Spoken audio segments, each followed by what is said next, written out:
So good evening friends, welcome back to our channel. మనకి ఒక comment వచ్చింది. ఆ కామెంట్ గురించి డిస్ప్లే ఇస్తా వీడియోలో. ఆ కామెంట్ గురించి నేను ఈ వీడియో చేస్తున్నా. వెబ్ ఆప్షన్స్ అనేది ఒకటే పెట్టినంట. వెబ్ ఆప్షన్స్ ఒకటి పెట్టే సబ్మిట్ చేసిరంట. ఈ ఒక్కటి పెట్టి వెబ్ ఆప్షన్ సబ్మిట్ చేయడం వల్ల నేను పెట్టింది ఒకటి కాబట్టి ఆ ఒక్క కాలేజీలోనే వస్తుందా అని అడుగుతారు. సో కొంతమందికి ఇది ఉంటుంది అన్నట్టు. మరి ఎట్లుంటుంది అంటే మన వాళ్ళు ఎట్లా థింక్ చేస్తారంటే, వెబ్ ఆప్షన్స్ అనేవి ఎక్కువ పెడితే, వెబ్ ఆప్షన్స్ అనేవి ఒక 10-15 పెడితే కింద పెట్టిన వెబ్ ఆప్షన్సే సీట్ వస్తుంది. అంటే లాస్ట్కు చిన్న కాలేజీలు పెట్టొద్దు, పెడితే అలానే సీట్ వస్తుంది. లేదంటే ఒకటే కాలేజు 2 కాలేజీలే వెబ్ ఆప్షన్స్ పెడితే అలానే సీట్ వస్తుంది. ఇవన్నీ అసలు మనం డిగ్రీ దాకా వచ్చినాం, ఇంటర్ కూడా అయిపోయింది, జూనియర్ కాలేజ్, డిగ్రీ స్టూడెంట్స్కి వచ్చినాం.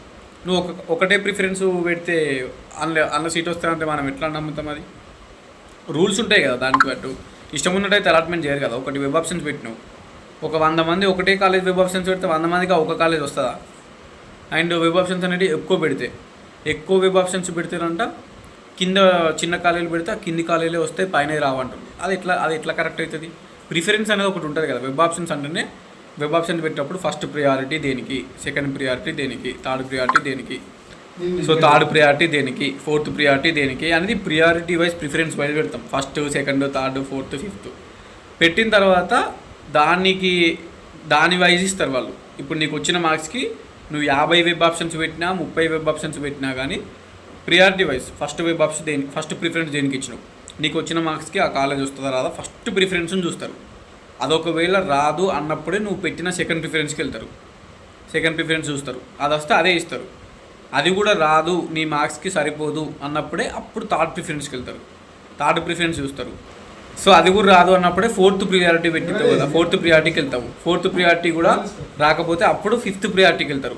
ఫిఫ్త్ ప్రియారిటీ కూడా రాకపోతే అప్పుడు 6th వెళ్తారు. 6th రాకపోతే 7th వెళ్తారు. ఇట్లా వెళ్తారు. ఒకవేళ వచ్చిందంటే అలాట్మెంట్ ఇస్తారు. అన్న ఇట్లా రావాలన్నా మరి ఎట్లా వస్తుంది అన్న అంటే కాంపిటీషన్ని బట్టి. మంచి కాలేజ్ అనుకో ఫర్ ఎగ్జాంపుల్ మంచి కాలేజ్ అనుకుంటే ఫుల్ మంది అప్లై చేస్తారు. ఫుల్ మంది అప్లై చేస్తే ఏమవుతుంది?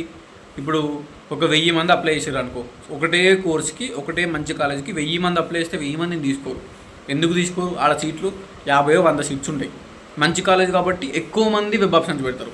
ఆ ఎక్కువ మంది వెబ్ ఆప్షన్స్ పెట్టిన వాళ్ళ దాంట్లో ఫస్ట్ ప్లేస్లో అప్పుడు వాళ్ళని టాప్ స్కోర్ ఉన్న వాళ్ళని తీసుకొని సీట్స్ ఫిల్ చేస్తారు. అది కూడా కేటగిరీ వైజ్. ఎస్సీలు, ఎస్టీలు మీ సీట్లు మీకే ఉంటాయి.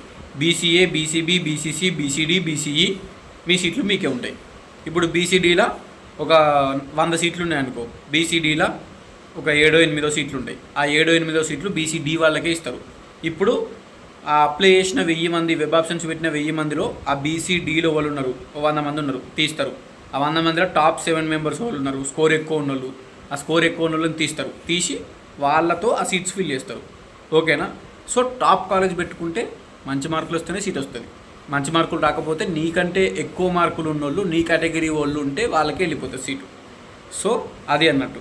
అందుకే టాప్ కాలేజీలు పెట్టుకుంటే కింద చిన్న కాలేజీలు కూడా పెట్టాలి. చిన్న కాలేజీలు పెడితే స్కోర్ తక్కువ వచ్చినప్పుడు నీకు మంచి కాలేజీలు రాకపోతే కింద పెట్టిన చిన్న కాలేజీలను అలాట్మెంట్ అవుతాయి. ఒకవేళ ఒకటే వెబ్ ఆప్షన్స్ పెట్టినావు అనుకో, ఒకవేళ నీ ఇంటర్ మార్క్స్కి మంచి మార్క్స్ వస్తే అందులో సీట్ వస్తే ఓకే. కానీ ఒకవేళ నీకంటే ఎక్కువ మార్కులు వచ్చిన వాళ్ళు అదే కాలేజీకి పెట్టారు అనుకో, అదే కాలేజీకి పెడితే వాళ్ళకి మంచి మార్క్స్ వచ్చినాయి, అదే కాలేజీకి ఎక్కువ మంది పెట్టారు, నీకంటే ఎక్కువ మార్క్స్ ఉన్నోళ్ళు, అప్పుడు వాళ్ళకి అలాట్ అవుతుంది. అప్పుడు నీకేమవుతుంది? సీట్ ఈజ్ నాట్ అలాటెడ్ అని పడుతుంది. అసలు సీటే రాదు నీకు. అర్థమైంది కదా? 1-2 వెబ్ ఆప్షన్స్ 3 వెబ్ ఆప్షన్స్ పెడితే మీ మార్క్స్ మంచిగా ఉంటేనే సీట్ వస్తుంది. ఒకవేళ మీ మార్క్స్ సరిపోకపోతే మీకంటే ఎక్కువ మార్కులు ఉన్నోళ్ళు అదే సీట్కి ఆ వెబ్ ఆప్షన్స్ పెట్టుకుంటే వాళ్ళకే అలాట్ అయిపోతుంది.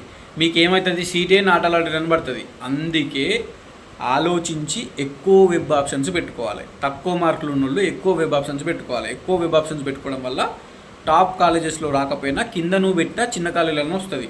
ప్రియారిటీ వైజే వెళ్తారు. ఫస్ట్ మంచి కాలేజీలు ప్రిఫరెన్స్ ఇచ్చుకొని కింద నార్మల్ కాలేజీలు ప్రిఫరెన్స్ ఇచ్చుకోవాలి. నీకు వచ్చిన మార్క్స్ని ఫస్ట్ ప్రిఫరెన్స్ చూస్తారు. అది రాకపోతేనే సెకండ్కి వెళ్తారు. సెకండ్ది రాకపోతేనే థర్డ్ ప్రిఫరెన్స్ని చూస్తారు. థర్డ్ ప్రిఫరెన్స్ రాకపోతేనే ఫోర్త్ ప్రిఫరెన్స్కి వెళ్తారు. అట్లా ఓ 10, 15, 20 పెట్టుకుంటే అప్పుడు నీకు వచ్చిన మార్క్స్కి అందులో ఏది వస్తుందో అది వస్తుంది. నీకు 600, 700, 800 మార్కులు వచ్చి నాకు టాప్ కాలేజ్ కావాలి, నేను హైదరాబాద్లో నిజాం కాలేజ్, సిటీ కాలేజ్ పెట్టుకుంటాను, మార్క్స్ 600 ఉన్నాయి, ఒక్కటే ప్రిఫరెన్స్ నిజాం కాలేజ్ పెట్టి సబ్మిట్ చేసిన అంటే నీకు నిజాం కాలేజ్ 600, 700కి రానే రాదు. సో సీట్ నాట్ అలాటెడ్ అని పడుతుంది. ఇక మళ్ళీ సెకండ్ ప్లేస్లో మళ్ళీ వెబ్ ఆప్షన్స్ పెట్టుకోవాలి. అర్థమైంది కదా? సెకండ్ ప్లేస్లో పెట్టుకోవాలి మళ్ళీ. అందుకే ఎక్కువ వెబ్ ఆప్షన్స్ పెట్టుకోరు. కావాలంటే ఫస్ట్ పేజ్లో ఒక 10-15 వెబ్ ఆప్షన్స్ పెట్టినావు, నీకు ఒక కాలేజ్ అలర్ట్ అయింది, నీకు నచ్చలేదు, కానీ ఆ సీటు ఆన్లైన్లో సీట్ కన్ఫర్మ్ చేసుకొని సెకండ్ పేజ్లో మళ్ళీ పెట్టుకో. సెకండ్ పేజ్లో దానికంటే మంచి కాలేజీలు మళ్ళీ పెట్టుకో వెబ్ ఆప్షన్స్. ఒకవేళ సెకండ్ పేజ్లో వస్తే వచ్చిన దాంట్లో పోయి జాయిన్ గా, ఫస్ట్ పేజ్ సీట్ క్యాన్సిల్ అయిపోతుంది. సెకండ్ పేజ్లో కూడా నీకు నచ్చిన కాలేజ్ రాకపోతే మళ్ళీ థర్డ్ పేజ్ పెట్టుకో. 3 పేజ్లు ఉన్నాయి మనకి, అర్థమైంది కదా. ఫస్ట్ అయితే ఏదో కాలేజ్ ఉండాలి నీకు, ఏదో ఒక కాలేజ్ అలర్ట్ కావాలి నీకు. అందుకే ఫస్ట్ పేజ్లో ఎక్కువ వెబ్ ఆప్షన్స్ పెట్టాలి. పెడితే నీకు ప్రిఫరెన్స్ వైజ్ పెట్టాలి. ప్రిఫరెన్స్ వైజ్ పెడితే ఒక కాలేజ్ అలర్ట్ అవుతుంది, ఏదో ఒక కాలేజ్. అది నచ్చితే పోయి జాయిన్ గా, నచ్చకపోతే ఏం చేస్తావు, అది అట్లా సీట్ హోల్డ్లో పెట్టుకొని దానికంటే మంచి కాలేజీలని సెకండ్ పేజ్లో వెబ్ ఆప్షన్స్లో ట్రై చేసుకోవాలి మనం. దానికంటే మంచి కాలేజీలు వస్తే లేకపోతే ఉన్న దాంతో మనం సర్దుకుపోవాలి. ఎందుకంటే ఇంటర్ మార్క్స్ తోటి ఇస్తారు కాబట్టి seat. First page, second page, third page inter marks base చేసుకొని సీట్ ఇస్తారు. ఒకటే వెబ్ ఆప్షన్స్ పెట్టినా సీట్ పక్కా వస్తుందా అంటే మంచి మార్క్స్ ఉంటే వస్తుంది, లేకపోతే సీట్ ఈజ్ నాట్ అలర్ట్ అని పడుతుంది నీ మార్కులు జరిపోకపోతే. మంచి కాలేజీలకు అందరూ ఇప్పుడు 980, 990 వచ్చిన వాళ్ళు కూడా మంచి కాలేజీలకు పెడతారు. వాళ్ళని ఇడిచిపెట్టి నీకైతే సీట్ ఇయ్యారు కదా, వాళ్ళకి ఫిల్ చేస్తారు. అప్పుడు నీకేమవుతుంది, సీట్ నాట్ అలర్ట్ అని పడుతుంది. అందుకే మంచి కాలేజీలు పెట్టి కింద ఒక 4-5 నార్మల్ కాలేజీలు కూడా పెట్టినాం అనుకో, ఆ మంచి కాలేజీలు రానప్పుడు కింద పెట్టిన నార్మల్ కాలేజీ అయినా ఏదో ఒకటి అలర్ట్ అవుతుంది. ఆలోచించి వెబ్ ఆప్షన్స్ పెట్టుకోరు, ఏదో అట్లా పెట్టుకోకరి. ఫస్ట్ పేజ్ ఉత్తా సీట్ నాట్ అలర్ట్ అని పడితే ఇక మళ్ళీ సెకండ్ పేజ్లో ట్రై చేసుకోవాలి మళ్ళీ అట్లా. అందుకే ఫస్ట్ పేజ్లో ఏదో ఒకటి అలర్ట్ కావాలి, తర్వాత సెకండ్ పేజ్కి వెళ్ళిపోతే ఏం కాదు.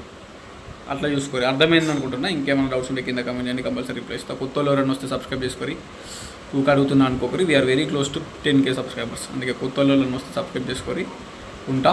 ఒక బ్రదర్గా, ఒక సీనియర్గా చెప్తున్నా, పీజీ కంప్లీట్ చేసిన సీనియర్గా చెప్తున్నా. మంచిగా మీకోసమే వీడియో చేస్తున్నా. మీ డిగ్రీ స్టూడెంట్స్కి షేర్ చేయండి. ఎవరెవరైతే ఇప్పుడు ఇంటర్ కంప్లీట్ చేసి ఈ బీఏలు, బీకామ్లు, బీఎస్సీలు చదవాలనుకుంటున్నారో మంచిగా వాళ్ళకి షేర్ చేయండి. ఇన్ఫర్మేషన్ యూజ్ అవుతుంది. దోస్త్ ఇప్పుడే వచ్చింది, ఫస్ట్ పేజ్ వెబ్ ఆప్షన్స్ నడుస్తున్నాయి, ఇంకా సెకండ్ పేజ్ ఉంది, థర్డ్ పేజ్ ఉంది. ఎస్పెషల్లీ మై సజెషన్, సప్లిమెంటరీ వాళ్ళు ఏం టెన్షన్ పడకూడదు. ఫుల్ మంది సప్ల వాళ్ళు మెసేజ్ చేస్తున్నారు నాకు ఇన్స్టాగ్రామ్లో. Campus student 2022 is my Instagram ID. ఎన్ని మెసేజ్లు వస్తున్నాయి తెలుసా. సప్లీ వాళ్ళు భయపడుతుంది. ఫస్ట్ పేజ్ అనేది పోతుంది, ఎందుకంటే సప్లిమెంటరీ కాబట్టి ఇంటర్ మార్క్స్ని బేస్ చేసుకొని డిగ్రీలో సీట్ ఇస్తారు. ఇంటర్ మార్క్స్ని బేస్ చేసుకొని డిగ్రీలో సీట్ ఇచ్చినప్పుడు నీకు ఇంటర్ మార్క్స్ మంచిగా రానప్పుడు ఏమవుతుంది, సీటు రాదు, ఫస్ట్ పేజ్లో సీట్ రాదు. అంటే ఫర్ ఎగ్జాంపుల్ సప్లిమెంటరీ గురించి మాట్లాడుతున్నాను. సప్లిమెంటరీ వాళ్ళకు ఇంటర్ మార్క్సే లేవు అసలు. ఇప్పుడు టోటల్ మార్క్స్ నువ్వు పాస్ కానీ టోటల్ మార్క్స్ ఎట్లా వస్తే రావు. అప్పుడు ఏమవుతుంది, ఇంటర్ సప్లీ రాసుకొని పాస్ అయిన తర్వాత, రిజల్ట్ వచ్చిన తర్వాత, పాస్ అయిన తర్వాత నీకు టోటల్గా ఇంటర్లో ఎన్ని మార్కులు వచ్చినాయి దాన్ని నువ్వు దోస్తులు పెట్టి అప్లై చేసుకోవాలి. ఆ టోటల్ మార్క్స్ ఎంటర్ చేసి అప్లై చేస్తేనే, వెబ్ ఆప్షన్స్ పెడితేనే నీకు ఇంటర్లో వచ్చిన మార్క్స్ని బేస్ చేసుకుని సీట్ ఇస్తారు. నువ్వు ఇంటరే పాస్ కాలేదు, ఫస్ట్ పేజ్ మిస్ అవుతుంది, అప్లై చేసుకోరాదు. పాస్ అయిన తర్వాత సెకండ్ పేజ్, థర్డ్ పేజ్లో అప్లై చేసుకోవాలి. ఇక నీకు వచ్చిన కాలేజీతో సర్దుకుపోవాలి. మంచి కాలేజీలు రావాలంటే అవి మంచి కాలేజీలు ఫస్ట్ పేజ్లోనే ఫిల్అప్ అయిపోతాయి. మన లక్ ఉండి ఇంటర్ సప్లీలో పాస్ అయిన తర్వాత సెకండ్ పేజ్లో, థర్డ్ పేజ్లో మన లక్ ఉండి మన కేటగిరీలో మంచి కాలేజీలో సీటు ఒకవేళ ఖాళీ ఉంటే వచ్చే ఛాన్స్ ఉంది. బట్ కష్టం, బట్ ఉంది. ఏదో కాలేజ్, నార్మల్ కాలేజ్, మంచి నార్మల్ కాలేజీలు కూడా ఉండేవి. ఏదో ఒక కాలేజీలో పక్కా వస్తుంది, సెకండ్ పేజ్లో వస్తుంది, థర్డ్ పేజ్లో కూడా వస్తుంది. దాని గురించి టెన్షన్ పెట్టుకోదు. అసలు మాకు సీటే రాదా అంటే ఎందుకు రాదు, బొచ్చడి కాలేజీలు ఉన్నాయి, డిగ్రీ కాలేజీలు బయట. ఏదో ఒక కాలేజీలో సీట్ పక్కా వస్తుంది. సప్లిమెంటరీలు క్లియర్ చేసుకోరు. ఫస్ట్ ఇంటర్ పాస్ గారి ఫస్ట్ ఇయర్ సప్లీలు, సెకండ్ ఇయర్ సప్లీలు అన్నీ ఇప్పుడు సెకండ్ ఇయర్ సప్లీ రాసి క్లియర్ చేసుకొని తర్వాత దోస్తు అప్లై చేసుకుంటే డిగ్రీ అడ్మిషన్ దొరుకుతుంది ఏదో ఒక కాలేజీలో. దానికి టెన్షన్ పడాల్సిన అవసరం లేదు. ఓకేనా? సో అంతే, ఉంటాం మరి. Bye. Signing off. This is your campus student.